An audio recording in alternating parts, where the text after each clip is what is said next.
ओम नमो भगवते वासुदेवाय.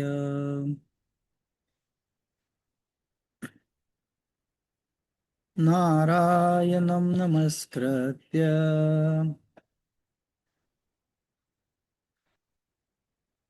नरं चैव नरोत्तमं देवीं सरस्वतीं व्यासं तो जयमुदीरये. नष्टप्रायेषु अभद्रेषु नित्यं भागवत सेवया भगवती उत्तमश्लोके भक्तिर्भवति नैष्टिकी. कृष्णाय वासुदेवाय देवकीनन्दनाय च नन्दगोपकुमाराय गोविंदाय नमो नमः.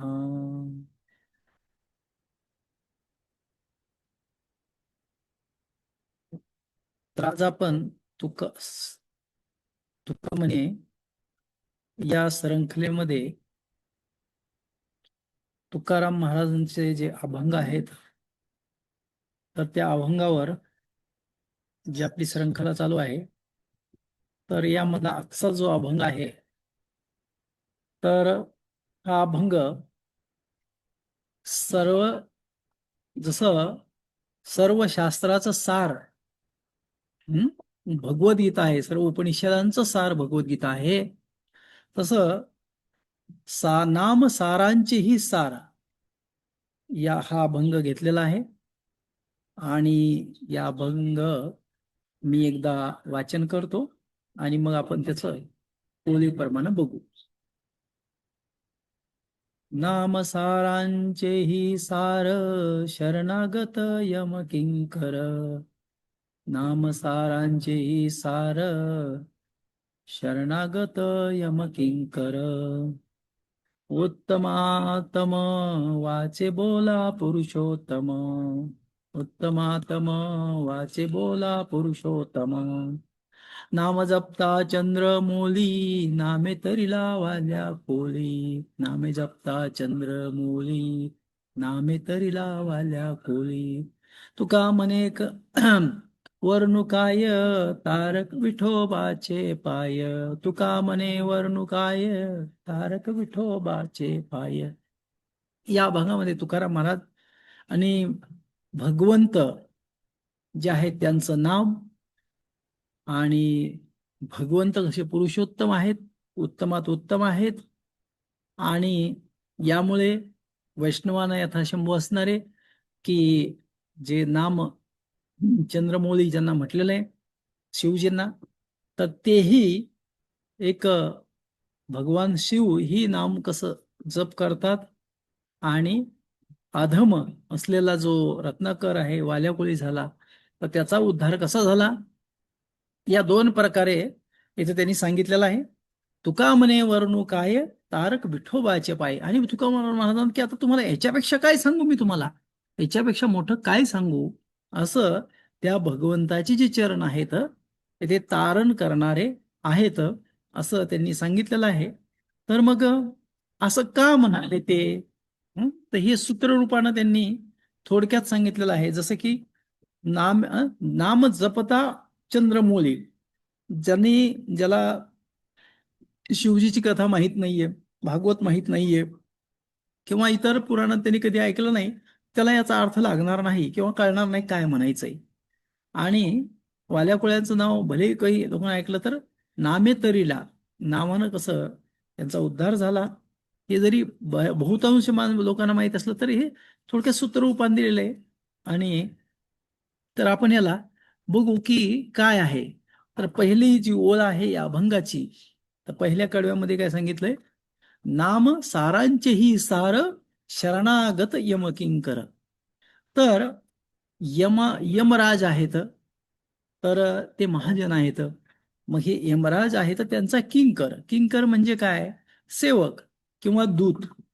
तर शरणागत यमकिंकर, कोणाला यमकिंकर शरणागत आहे?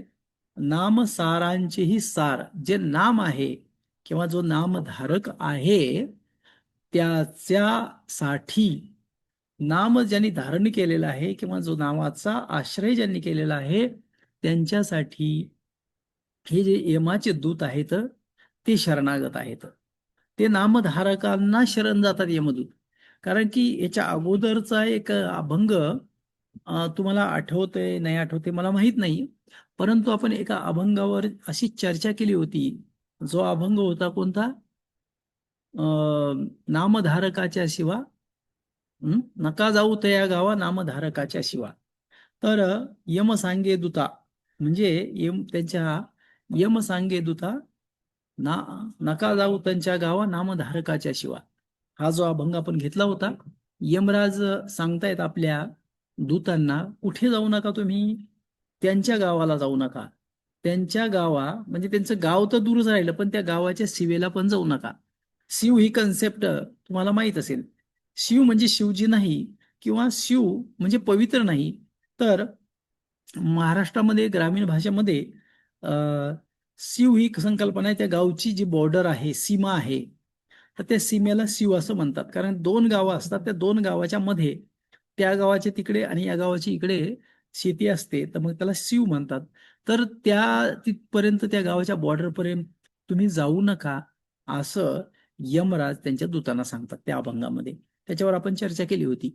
म्हणून इथे इथं तसं सांगतात की त्या यमदूत जे आहेत तर ते अशा नामधारक जो आहे ज्यांनी नामाचाच आश्रय केलेला आहे, तर त्यांचे कोण आहेत? ते त्यांचे जे शरणागत आहेत. आणि मग याचं प्रमाण काय हो तुकाराम मला असं म्हणाले, त्याचं प्रमाण काय आहे? वासुदेव जपा सक्तान आपी पाप कृतो जनान नो सरपन नो सरपंतितान विप्र यमदूताच दारुणा. काय म्हटलं त्यांनी? वासुदेव जपा असक्तान. जपा असक्तान म्हणजे बहुवचन आहे. जे वासुदेवाच्या वासुदेव म्हणजे कृष्ण, जे कृष्णाचा जप करतात त्याच्यामध्येच जे आसक्त आहेत. आपी पाप करतो जनान. आणि ते जरी असे जण आहेत, असे लोक आहेत, जरी ते पापी असले ना तरी न उपसरपंती तान विप्र. अरे त्यांच्या जवळ पण त्यांच्या हे विप्रा त्यांच्या जवळ पण कोण जात नाहीये. तान यमदूताच दारुणा. तिथे सांगितले की यमदूत त्यांच्या जवळ पण जाऊ शकत नाहीत. जे लोक वासुदेव नामाच्या जपात आसक्त असतात ते जरी पूर्वी पापकर्मामध्ये असले म्हणजे पूर्व म्हणजे आपण म्हणतो की काही भक्त असतात की बाबा त्या अगोदर त्यांना काहीच माहीत नसतं, नंतर ते भक्त होतात. मग असे जरी असले, हा पद्मपुराणातला श्लोक आहे ना, हरिभक्ती विलासमध्ये पण याचा उल्लेख आलेला आहे. तर यांनी सांगितले असे जरी आपले दुराचारी जरी असले तर तरीही त्या भयंकर यमदूतांना त्यांच्याजवळ येता येत नाही. कोणाच्या जवळ? जे भगवंताच्या नावाचा जप करतात, ज्यांनी नामाचा आश्रय घेतलेला आहे, अशा लोकांपर्यंत तर काय होतं? त्यांना येता येत नाही असं या पहिल्याच ओळीमध्ये यांनी सांगितलेलं आहे. म्हणून हे शरणागत यमकिंकर याचा अर्थ असा आहे. कारण की यमाला पण काय आहे, जे नाम धारण करतात तिथे अनुमती नाहीये किंवा त्यांच्याजवळ जाण्याची परवानगी दिलेली नाहीये यमराजानं. म्हणून ते त्यांचे शरणागत आहेत. कारण की शरणागत या शब्दाचा अर्थच काय आहे की त्याला ते त्याची स्तुती करू शकतात पण त्याला त्रास देऊ शकत नाही असं याच्यामध्ये त्यांनी सांगितलेलं आहे. आणि मग तर असं का? मग त्या नामात असं एवढं काय आहे की यमदूत पण त्यांच्या जवळ जाऊ शकत नाहीत किंवा यमदूत त्यांना त्रास देऊ शकत नाहीत. का देऊ शकत नाहीत? तर त्याच पद्मपुराणामध्ये आणखी सांगितलेलं आहे की जो कोणी या हरिनामाचा वासुदेवाच्या इथे काय सांगितलंय तुम्ही पाहिलं या श्लोकामध्ये, वासुदेव जपासक्तान. दुसरं दुसरं सांगितलंय का? मग आता तुम्ही म्हणता की नाही हरिनाम हरिनाम तर अनेक आहेत. राम आहे, गोविंद आहे, ओम नमो भगवते वासुदेव आहे, रामकृष्ण हरी आहे की नाही, अनेक नाम आहेत. पण असं असतानाही किंवा हे जर हरिनामामध्ये अनेक जरी असले तर विशेष करून कलियुगामध्ये हरिनाम दिले असल्यामुळे, हरिकृष्ण महामंत्र दिसल्यामुळे त्यांनी सांगितलं की कृष्ण. तर काय सांगितलं? नाम चिंतामणी कृष्ण. म्हणजे नाम जे आहे तर ते काय आहे? कृष्णाचं नाव चिंतामण्याप्रमाणे. चिंतामणी म्हणजे काय? तर चिंतामणी म्हणजे आपल्या महाराष्ट्रामध्ये गणपतीला पण चिंतामणी म्हणतात, ते नाही.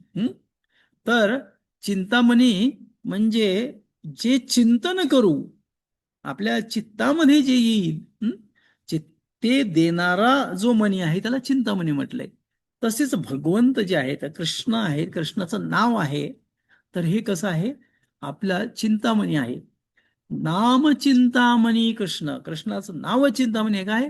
चैतन्य रस विग्रह, पूर्ण शुद्धो नित्यमुक्तो अभिन्नत्वम नाम नामिनो. तर भगवंत, नाम म्हणजे भगवंताचं नाव, आणि नामिनः म्हणजे भगवंत, यांच्यामध्ये अभिन्नत्व आहे, वेगळे ते नाही येत. म्हणून हे जे यमाचे किंकर आहेत ते त्या नामधारकाला किंवा त्या नामाला शरण जातात. कारण का? त्यांनाही पक्क माहित आहे. काय माहित आहे त्यांना? की बाबा भगवंत आणि भगवंताचं नाव हे एकच आहे. आपण आणि आपलं नाव भिन्न आहे.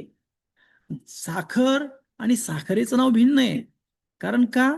की जर तुम्ही साखर घेतली, बरोबर आहे की नाही, साखर घेतली आणि कागदावर साखर असं नाव लिहिलं आणि त्या नावाला जर चाटलं तर गोड लागतं का? ते नाहीये. पण भगवंताचं तसं नाहीये. भगवंताच्या नावात भगवंतामध्ये जेवढी शक्ती आहे त्यांच्या नावातही तेवढीच शक्ती आहे. त्यामुळे ते अभिन्न आहेत.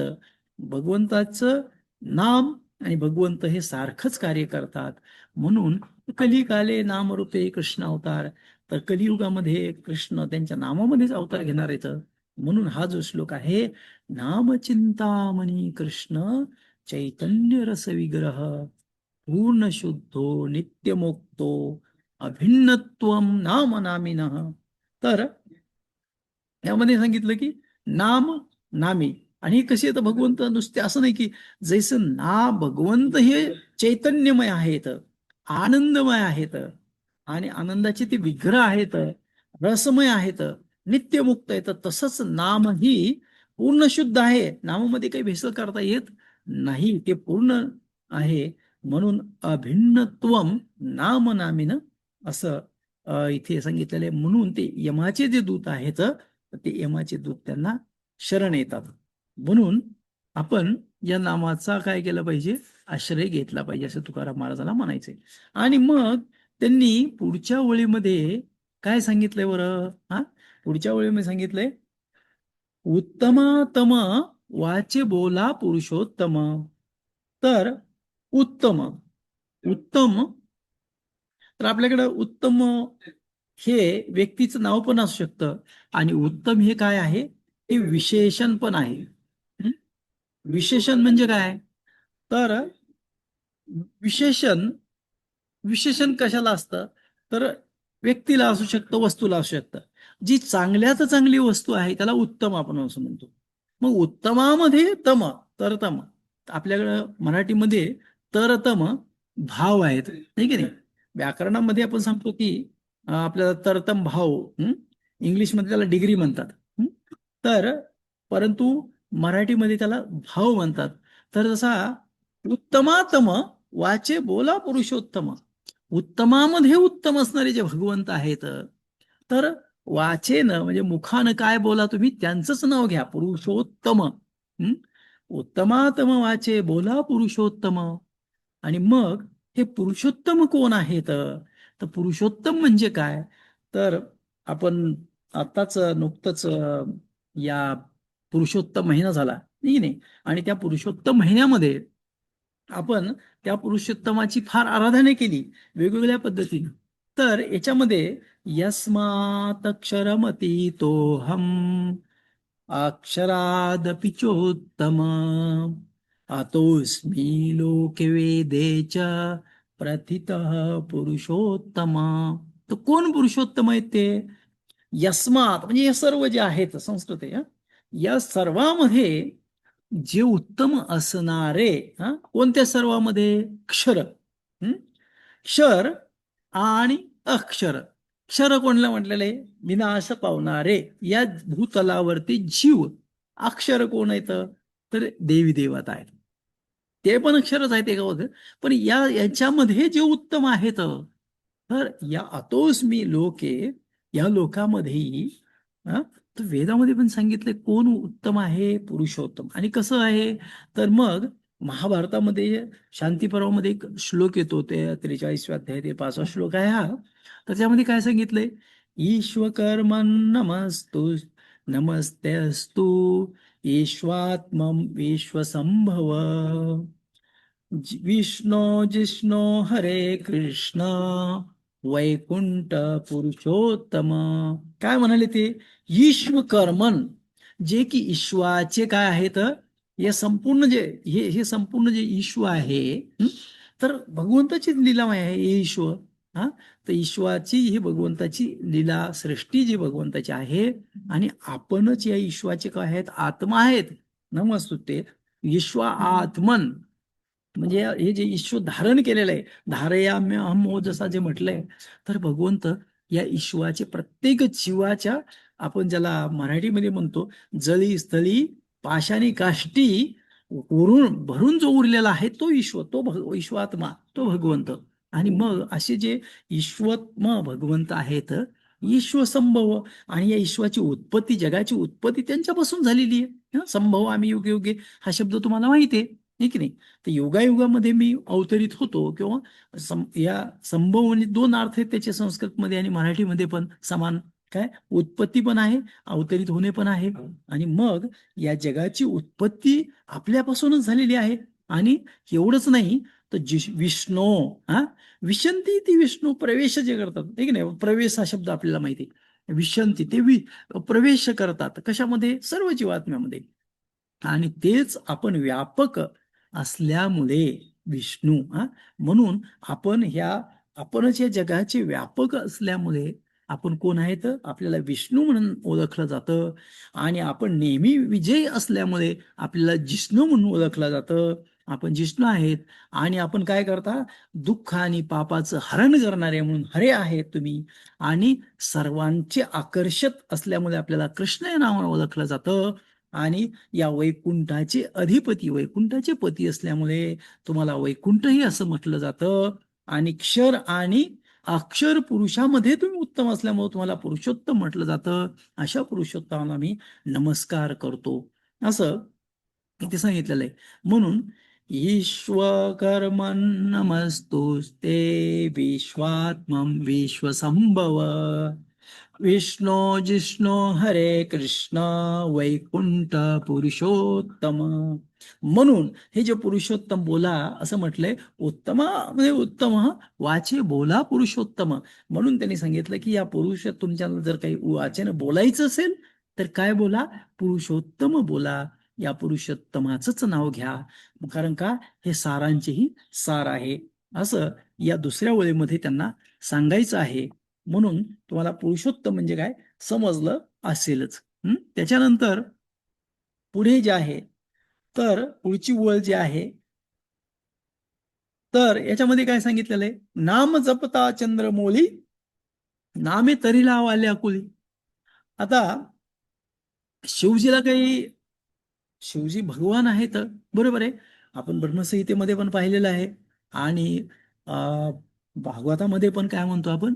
निम्नगानाम यथा गंगा देवानाम यथा अच्युत वैष्णवानाम यथा शंभू पुराणानाम इदम भागवतम. तर असं की हे जे शंभू आहे ते वैष्णवामध्ये सर्वश्रेष्ठ आहेत आणि वैष्णवामध्ये सर्वश्रेष्ठ असणारे शंभू महादेव हे देव हे की नाही. आपल्या जन सामान्यामध्ये डायलॉग आहे, लोक बोलत असतात देव के देव महादेव, पण तेही भगवान शिव ही काय करतात, तर ते चंद्रमौली ज्यांनी चंद्र धारण केलेलं आहे आपल्या मुलीवर, तर तेही काय करतात, राम राम रामेती रामे रामे मनोरमे सहस्त्रनाम तत्तुल्यम राम नाम वरानने.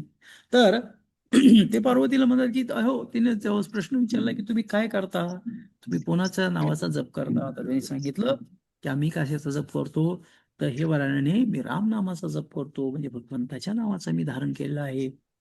आणि म्हणून असे जे शिव जे आहेत ते त्यांच्या उदाहरणावरून आपल्याला दाखवून देतात. म्हणून जर असे एवढं महान जे स्वयं भगवान, भगवानही म्हटलं जातं त्यांना, ते असताना तेही भगवंताचं नाव धारण करतात, मग आपल्याला काय झालं ना झालं.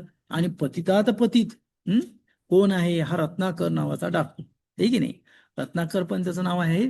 आणि वाल्या कोळी, हे की नाही. वाल्मिकी हे का नाव पडलं त्यांना, तर त्या रत्नाकराला, की बाबा त्यांनी ते वारुळ जे होतं, नाही की नाही, आता वेगवेगळ्या भाषेत वेगळं म्हणतात पण त्याला वारुळच म्हणतात. त्या वारुळानं, ज्यांचे शरीर व्यापलं, वारुळाच्या शरीरावर चढलं, तर त्यामुळे त्यांचं नाव वाल्मिक, त्या वारुळाला वाल्मिक कसंही म्हणतात, तर त्यामुळे त्यांचं नाव हे झालं. पण ते कोळी होते आणि त्यांनी नाम जपले, भगवंताचं नाव घेतलं त्यांनी, आणि नाम तरीला वाल्या कोळी, मग त्या नावानं त्यांचाही उद्धार झाला. असे ते भगवंताचं नाव तारक नाव आहे. मग आपला का होणार नाही, असं त्यांना इथे सांगायचंय. कारण की याच्यामध्ये तुम्हाला आपल्या सगळ्यांना त्यांनी काय सूचित केलेलं आहे, की बाबा तुम्ही म्हणणार की मग अरे नाव तुम्ही म्हणताय की नाव सारांचे सार आहे, मग कोणी घेतलं सांगा बरं, हे की नाही. तर कोणी घेतलं सांगा बरं, असं त्यांना दाखला द्यायचा आहे. तर त्यांनी दाखला दिला की कसे, दोन दाखले कसे दिले, की एक तर अतिशय अधम स्तरावरचा, आणि दुसरा दाखला काय दिला, अतिशय उच्च. म्हणजे मग अतिशय उच्च कुळातील किंवा अतिशय उच्च स्तरावरचे जे भगवंताच्या हे आहेत, हरिहरा भेद मंगल तुम्ही वाचलं असेल, तर मग ते हरिहर आहेत, तेही काय करतात, भगवंताच्या नावाचा जप करतात, ठीक आहे. नाम जपता चंद्रमुळी, तिकडे जप हा शब्द आलेला आहे बघा. तर तेही धारण करतात त्यांचं नाव, जप करतात शिवजी.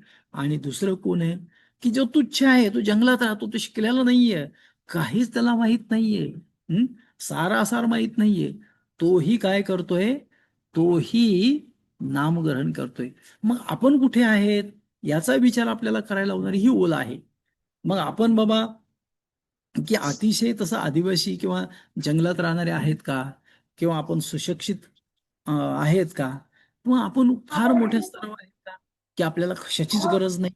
म्हणजे की आपण एवढे शुद्ध आहोत की आपण वैष्णव आहेत, आता नाही नाही नाही, आम्ही बाबा आता आम्ही आम्ही शुद्ध झालो हरिनाम घेऊन, किंवा आम्ही पाप करत नाही, आम्ही हे करत नाही, आम्ही ते करत नाही, नाहीये, तसं नाहीये.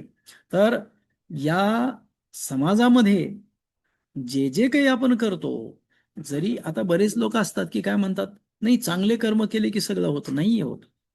चांगले कर्म तर तुम्हाला करावेच लागणार आहेत.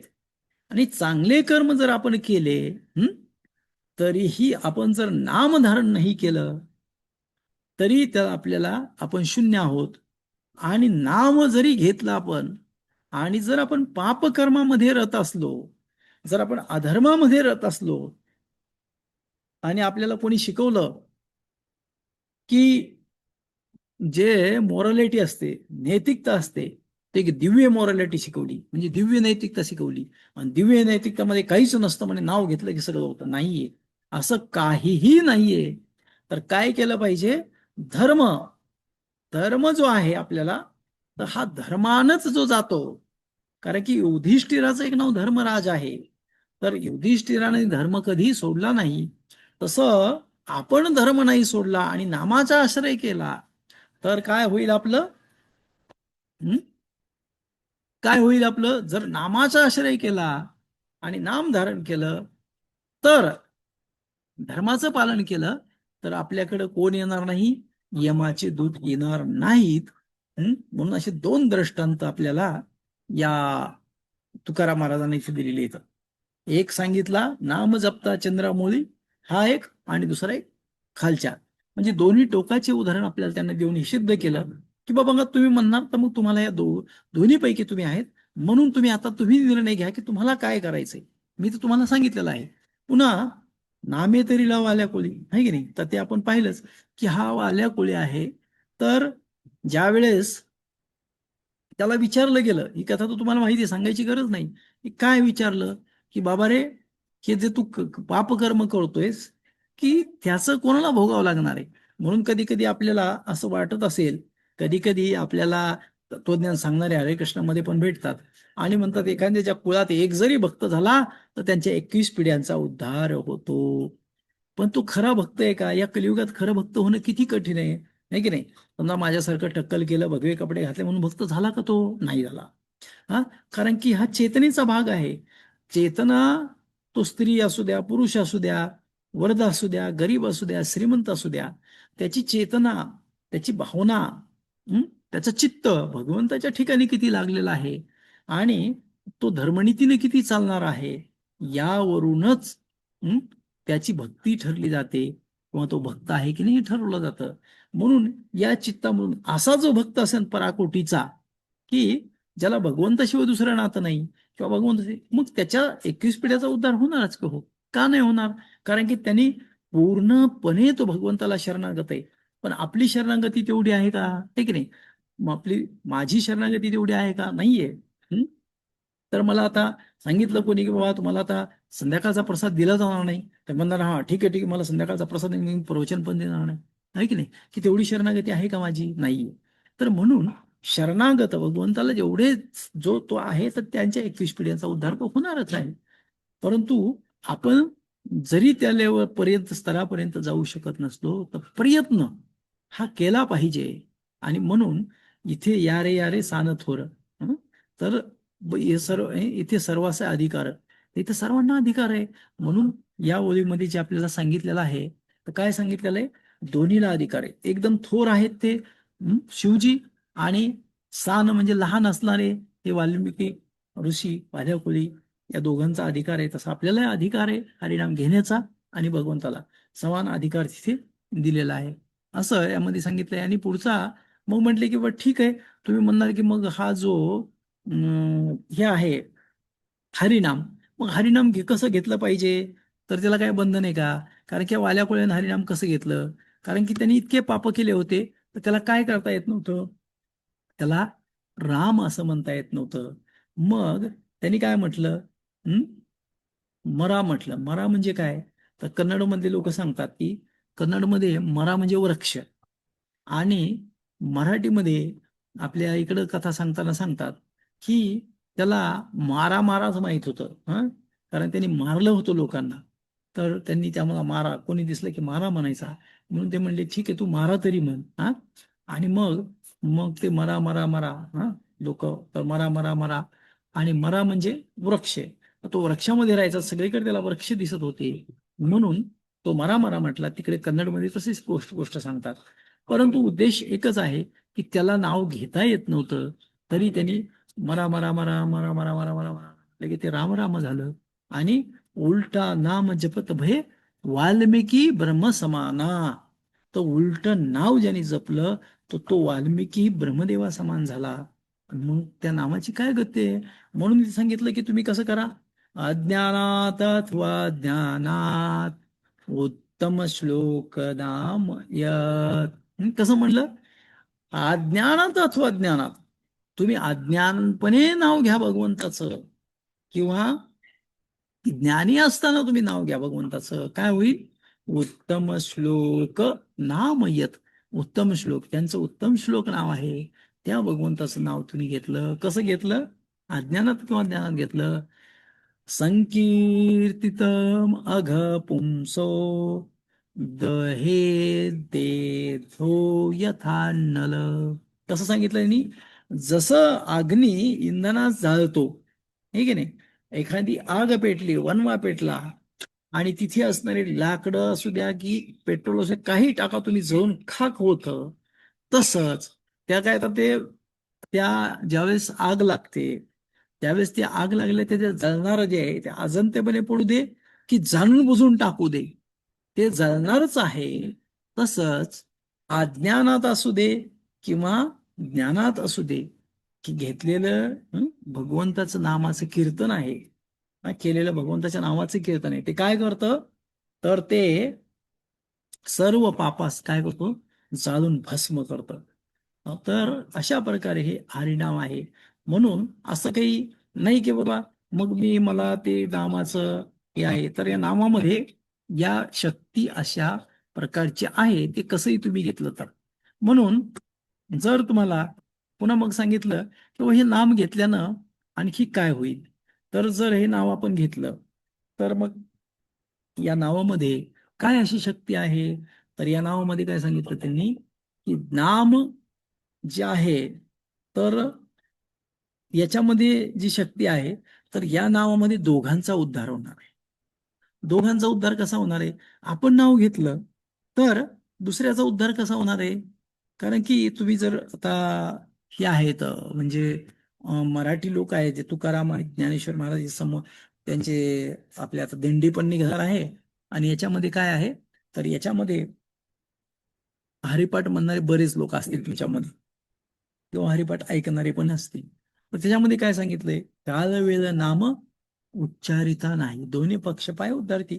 आणि त्या नाव उच्चार करण्याला काळ वेळाचं पण बंधन नाही, आणि दोन्ही पक्ष पाय उद्धारती, दोघांचाही उद्धार होतो. हा, तर मग हे काय प्रमाण आहे बाबा, तर तुम्ही सांगितलं हरिभक्ती विलासमध्ये सांगितलेलं आहे का, कसं प्रमाण आहे, इथे सांगितलेलं आहे की सभाग्या मनुष्येषु करतार्थानर्पणिचितम स्मरन्ति ये स्मारयन्ति हरेर्नामो कलो युगे. म्हणून या कलियुगामध्ये काय सांगितलं, अरे बाबा रे, हे राजा नरप म्हणजे राजा, या युगामध्ये जे लोक काय करतात, स्वतः भगवान श्री हरीच्या नामाचे स्मरण करतात आणि इतरांना त्यांचे स्मरण करून देतात, स्मरण करण्यासाठी भाग पाडतात, तेच मनुष्य कसे आहेत, खरोखर भाग्यवान आहे असून त्यांचे जीवन कर्तार्थ आहे किंवा सफल झाले आहे असे निश्चित समजावे. तर तुम्हाला जरा मोठमोठा आवाज येत असेल, हा, तर हे जे मोठमोठा आवाज कोणाचा येतोय, आपलेच भक्त येतात. कारण तिकडे सोसायटीमध्ये त्यांना गोंधळ करता येत नाही, आहे की नाही, तिकडे सोसायटीमध्ये लोक काढून टाकतील त्यांना सोसायटीमध्ये, म्हणून ते इकडे गोंधळ करत असतात शनिवार रविवार. पण मला इकडे सेवेला बोलवलं म्हणून मला यावं लागलं, त्यामुळे तुम्ही जरा सहन करा गोंधळ. तर सभाग्या, सभाग्या मनुष्येषु, तो तो भाग्यवान मनुष्य आहे, कर्तार्थ नरपण इच्छितम, तो कर्तार्थ झालेला आहे तो. तो कोण, स्मरयंती, या स्मारयंती हरे नाम कलियुगे. या कलियुगामध्ये दोन्ही लोक कसे आहेत, भाग्यवान आहेत कोणते, आपण नाव घेतात आणि नाव घ्यायला लावतात. म्हणून हे का काय आहे, की नामच हे सर्व सारांचं सार आहे, आपण पाहिलं. आणि म्हणून आपण काय केलं पाहिजे, आपण पण नाव घेतलं पाहिजे आणि दुसऱ्याला पण नाव घेण्याला प्रेरणा दिली पाहिजे. आणि ती प्रेरणा देण्यासाठी काही वेगळं काही करावं लागतं का हो, हा. आता समजा तुम्ही तुमच्यापैकी किती, मला माहित नाही तर किती जण आहेत, आता मला माहित पण नाही किती जण जॉईन झाले तर, पण जे काय असतील तेवढे. पण तुमच्यापैकी बरेच जण असे असतील की ते जप करणारे आहेत, किंवा सगळेच जण जप करत असतील, आणि किती करत असतील, 16पेक्षा जास्तही करत असतील. आणि तुमच्यापैकी कित्येक जण नोकरीला जाणारे असतील, आणि कितीक जण घरचे कामं करून जप करणारे असतील. तर बऱ्याच वेळेस काय होतं, की आपण बघतो की काही लोक जप पण करतात, घरचे कामं पण पडतात, सेवा पण करतात, आणि त्यांना बघूनच दुसऱ्यांना प्रेरणा मिळते. आणि ते म्हणतात, अरे, त्यांना, तुम्हाला मी दिसत नाही ना अंधारात असल्यामुळे, थांबा मी जरा लाईट लावतो.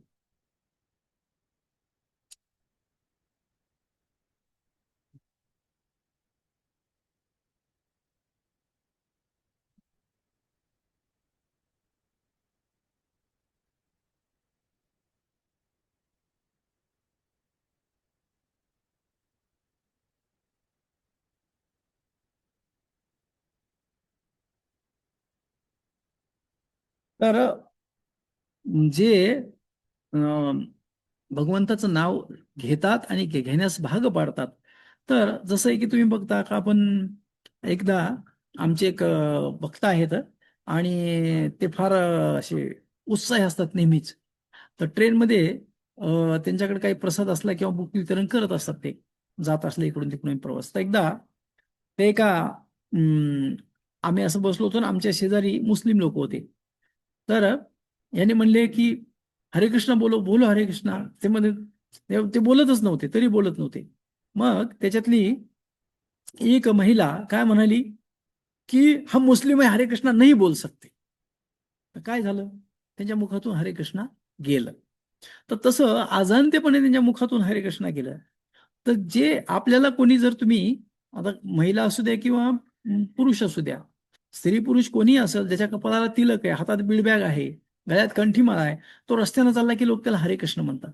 म्हणजे काय झालं, येस, काय झालं, स्मरंती स्मारयंती.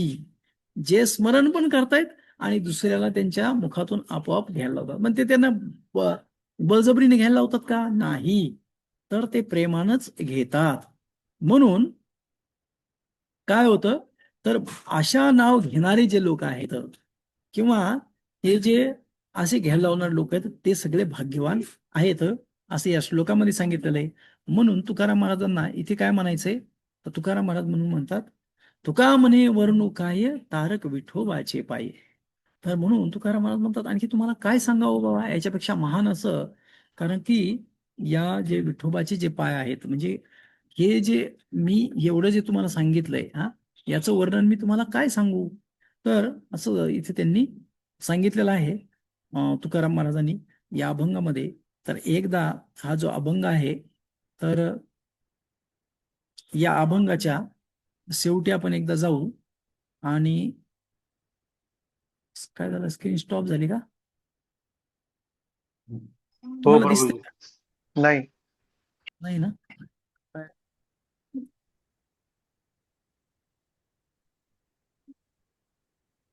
तुमचाच व्हिडिओ नाही दिसत आहे. एक मिनिट. सेल्फ. प्रभूजी दिसत. हा, आता दिसत असेल. हो सर. तर याच्यामध्ये हा जो अभंग आहे, तर हा, नाम सारांचे ही सार शरणागत यम किंकर उत्तमातम वाचे बोला पुरुषोत्तम नाम जपता चंद्रमौली नामे तरला वाल्या कोळी तुका म्हणे वर्णू काय तारक विठोबाचे पाय. तर अशा प्रकारे हे जे तुकाराम महाराजांना सांगायचं आहे की भगवंताच्या चरणावर जो आला, भगवंताच्या नामाचा ज्याने आश्रय केला, तर त्यांना यमही शरणागत होतात. म्हणून आपण हरिनामाचा आश्रय केला पाहिजे. आणि थोडक्यात त्यांनी दोन उदाहरण दिले आपल्याला. आणि ते पुरुषोत्तम कोण आहेत, आणि उदाहरण देताना सांगितलं की चंद्रमौळी सर्वोच्च जे व्यक्ती आहेत किंवा देवतामध्येही सर्वोच्च असणारे चंद्रमौळी म्हणजे महादेव शिवजी. आणि एक जंगलात राहणारे कोली, त्यांचंही उदाहरण देऊन आपल्याला त्यांनी प्रेरणा देण्याचा प्रयत्न केला. तर आपला 45 मिनिटाचा हा वर्ग आहे. 42 मिनिटं झाले, तर 3 मिनिटं तुम्हाला प्रश्न उत्तरासाठी ठेवलेले आहेत. तर कोणाला काही विचारायचं आहे?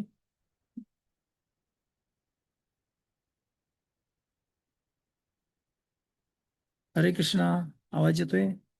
हो प्रभूजी येतोय आवाज. हा. ते काही प्रश्न आहे कोणाची का, तुम्ही अनम्यूट करू शकता.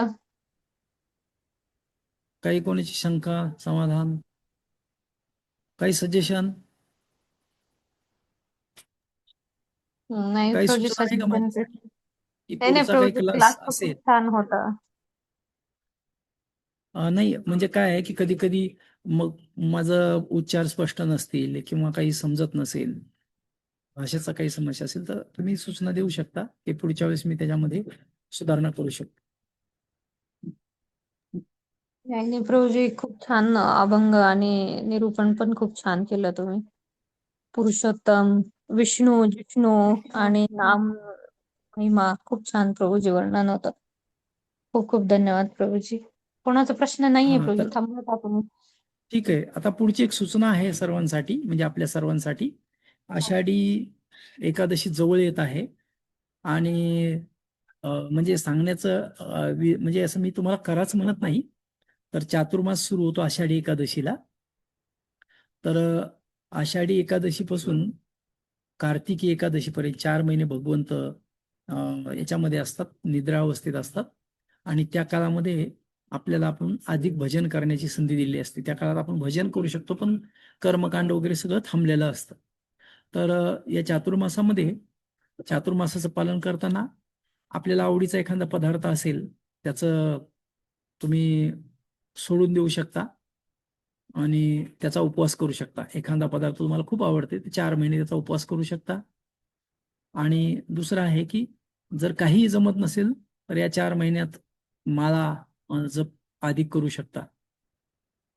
तर असं आहे, भीष्मपंचक वगैरे ते पुढचं आहे कार्तिक महिन्याचं ते. परंतु या चातुर्मासात काहीतरी संकल्प केला पाहिजे. जर कोणाला जप, एखाद्याला वाचनाची आवड असेल तर ग्रंथ वाचू शकता. आणि बघा तुम्हाला काय करता येतं तर. तर एवढं तुम्ही, एक विनंती आहे की चातुर्मासामध्ये 4 महिने जे आहेत, तर पहिला महिना भाजीपाला, दही, दूध आणि उडीद डाळ असं वर्ज्य असतं एका महिन्यात एक. तर ते तर कंपल्सरी आहे, त्याचं वर्ज्य केलं पाहिजे. परंतु एखादा आपल्या आवडीचा पदार्थ आपण 4 महिने त्याचा उपवास पाळला पाहिजे. आणि विशेष म्हणजे जर कोणी कांदा खात असेल तर कांदा खाऊ नका. कांदा, लसूण आणि बैंगन. तर जेवढं कांदा लसूण निषेध आहे, तेवढं चातुर्मासामध्ये बैंगन, वांग पण निषेध आहे. पण तुम्ही म्हणणार की मग आम्ही मंदिरात आलो तर कधी कधी असतं. कारण की ही भक्ती ही इंडिव्हिज्युअल आहे. हं? हे नाहीये जसं तुम्ही आता निर्जला एकादशी सर्वांनी केली असेल, किंवा काहीला आरोग्य चांगलं नसल्यामुळे जमलं नसेल. परंतु आपण जेवढं होईल तेवढा प्रयत्न केला पाहिजे. कारण की हे आपल्या शुद्धीकरणासाठी असतं, आपल्यातली सहनशीलता वाढवण्यासाठी असतं. तपश्चर्या म्हणजे जसं तापून सुवर्ण किंवा सोन्याला किंवा लोखंडाला किंवा कुठल्याही धातूला तापून आकार दिला जाता येतो, तसं तपस्या करून या शरीराला, मनाला आकार देता येतो. खूप खूप धन्यवाद. काही अवधानाने शब्द गेला असेल तर क्षमा असावी. हरे कृष्ण. हरे कृष्णा. धन्यवाद प्रभूजी. हरे कृष्ण. हरे प्रभूजी कृष्ण आपण प्रभू. धन्यवाद सर्वांचे. हरे कृष्णा. दंडवत प्रणाम सर्वांना. दंडवत हरे प्रणाम प्रभुजी. हरे कृष्णा. हरे हरे कृष्ण कृष्ण नाम पावने वैष्णवेभ्यो नमो नमः. नमो नमः. श्री चैतन्य प्रभु नित्यानंद श्री अद्वैत गदाधर दंडवत प्रणाम श्रीवासादि प्रभुजी. धन्यवाद. श्री प्रभुपाद. हरे कृष्ण. हरे कृष्ण.